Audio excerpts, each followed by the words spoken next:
السلام علیکم جی.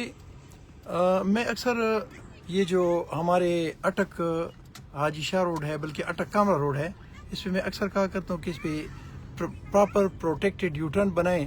تو ہائی وے والے کہتے ہیں اس پہ بڑا خرچہ ہے. تو یہ پراپر پروٹیکٹیڈ یوٹرن ہے جو میں بھی دکھانے لگا ہوں. اس پہ کوئی خرچہ نہیں ہے. اس پہ وہ کہتے ہیں کہ 1 کروڑ روپے ایک یوٹرن پہ خرچ ہے، تو اس پہ بالکل کروڑ روپے خرچہ نہیں ہے، بلکہ اس پہ کچھ کیٹائز لگانی ہے اور ایسے موڑ دینے جس طرح یہ ہے. اور اسی طرح اس سائڈ سے بھی آپ دیکھیں تو یہ بھی ادھر سے مڑی ہوئی ہیں، اور اس کو کہتے ہیں پروٹیکٹیڈ یوٹرن، جس میں لوگوں کی زندگی کی ضمانت ہے، جس میں لوگوں کے ایکسیڈنٹ سے بچنے کا ایک بہت 50% آپ اس سے بچ سکتے ہیں. تو ریکویسٹ یہ ہے کہ آپ جتنے بھی گورنمنٹ کے ڈپارٹمنٹس ہیں، بلکہ ہائی وے ڈپارٹمنٹ، اور جہاں جہاں بھی آپ کی روڈ پر ممکن ہو تو آپ اس کی اسپیس بنائیں. تو اس طرح پروٹیکٹیڈ یوٹرن بنائیں. اس سے 50% آپ کے ایکسیڈنٹس جو ہیں اس میں کمی آ سکتی ہے. السلام علیکم ورحمۃ اللہ.